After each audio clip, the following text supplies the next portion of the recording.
Oh, I will never, ever sit through a working man again. Never, never, never, never. Oh my God. So Jason Statham usually does those high-octane action, violent-packed movies that are so bad, they're brilliant.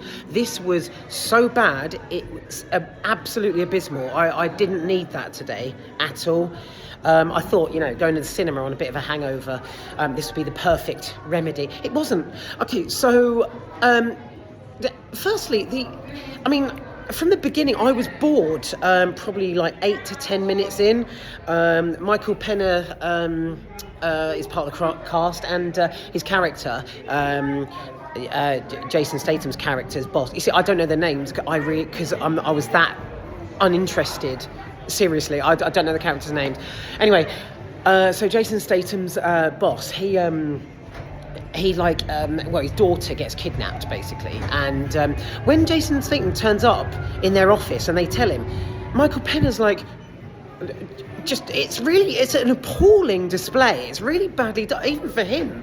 He's just sat there like... And from that moment on, I was like, right, okay, this is going to be a shit film. And it was. It's terrible. So the beekeeper was... just sublime. I adored the beekeeper.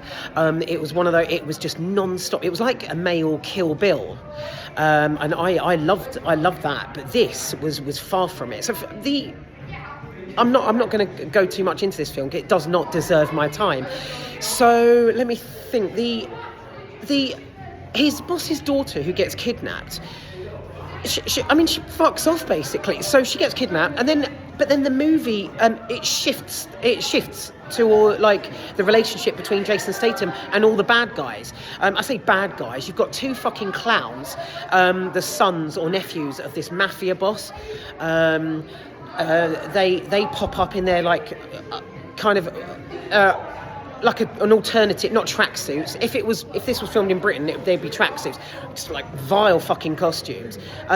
They turn up, adding absolutely nothing to it. The main mafia guy adds jack shit to it. The guy dressed as the Penguin was probably the only sort of largely effective performer in the whole film, but he's barely in it. So yeah, the daughter gets kidnapped, but then it shifts and it just goes off into his it goes by the name of Bill or William or something. So it follows him and his crusade of taking out the bad guys. The daughter's just forgotten about. She comes back at the end of the film. I won't tell you how. I mean, you can guess, can't you? Jason Statham rescuing a damsel in distress. You know how it's going to turn out. You know. I still won't give it away. So yeah, she comes back at the end of the film, and then that's it. End of film. It was so. I was almost aching to walk out. I was going to leave this. I stuck it out to the end, but yeah, I kind of wish I hadn't. Is there anything else? Okay, so in these movies, Jason Statham, his when it's like really like just action-packed, when it's really slick fight scenes and like battling and stuff. I love that. The Beekeeper was a perfect example of that. But this was like it was just a quick like shoot one, kick one, stab one, slit one. That's done, and then it just sort of goes off again into like someone driving very fast in a car. And then like another bit about his boss and the wife, and then his daughter pops up. There's a really random bit where the lead character's daughter, she rings him from school, and it's really weird. It's completely irrelevant. She's like, "Hey, Danny, just wanting to say hi and I love you," and then just puts the phone down. So it's like one of that. That's another thing actually as well. It's all out. It's completely out of place. Jason Statham's like, "All right, darling.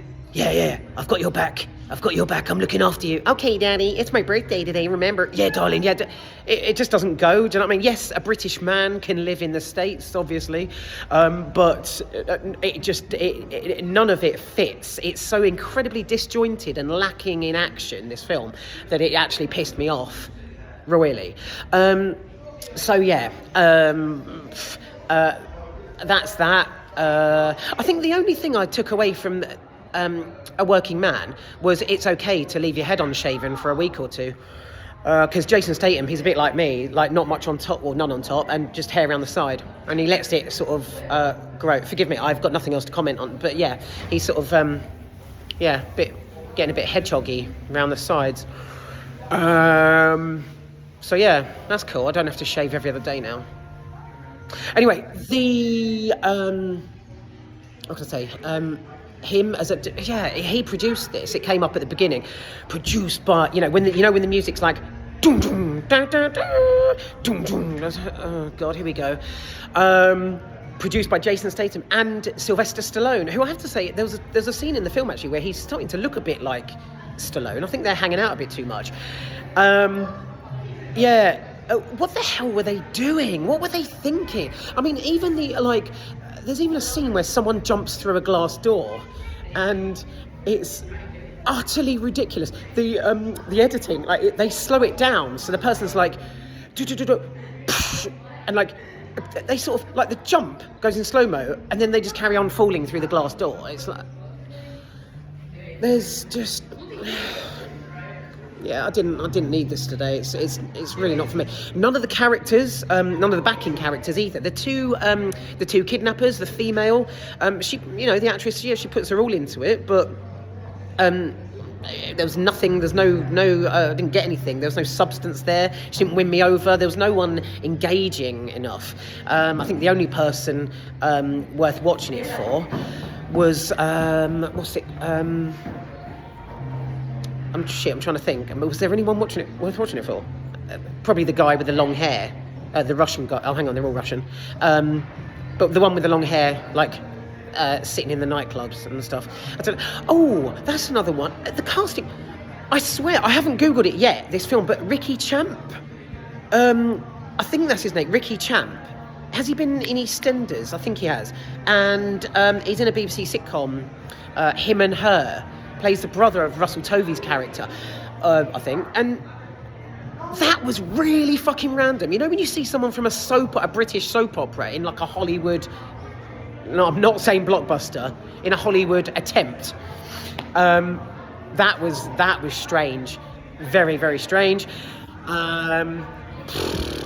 Yeah, I mean, well, no. That's it from me for a bit for the cinema. Death of a Unicorn yesterday was brilliant and absolute carnage.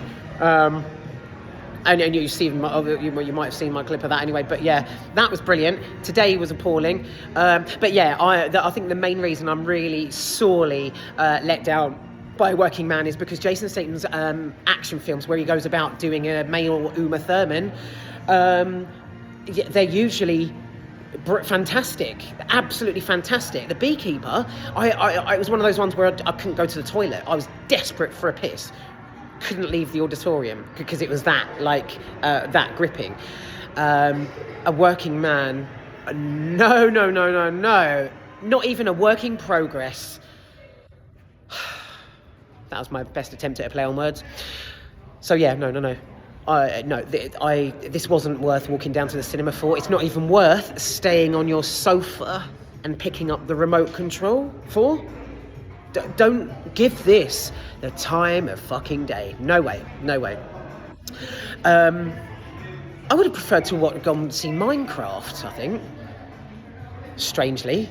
I mean, watching these little cute bumblebee things with square heads would be a hell of a lot more appealing than Jason Statham's sort of, moderately attractive, unshaven head.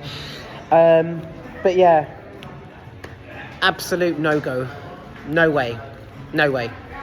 I'm still waiting, actually, very much for... So the trailers I've seen recently, I don't know if any are popping up there, so I can't wait for the Final Destination Bloodlines. Brilliant. That's in May, I think. And then June, we've got 28 Years Later, must watch. I would say Freakier Friday. I think that's right at the end of the year. Jamie Lee Curtis and Lindsay Lohan are back in the Disney's award-winning, Oscar-winning body swap film. No, clearly I'm being sarcastic. It is terrible, isn't it? But I can't fucking wait to watch the Freaky Friday sort of sequel. Yeah, that's good. Anything else? What else is out? There's a few things, but obviously I'll just watch anything and then sort of give it a scathing review afterwards. But yeah, I can't wait. I genuinely can't wait for 28 years later. I've almost been waiting 28 years for it to come out. When was the last one? Anyway, I'll bang on about that another time. Fuck it. For now, I'm off home to just indulge in a plate full of meatballs. I'm starving, and honestly, I only had I think it was about 7 bottles of Baby Sham last night. Oh God, oh my God, yeah, I'm paying for it today. And like I say, on a moderate hangover, moderate to severe hangover, I didn't need I didn't need that at all. No, thank you. No, thank you.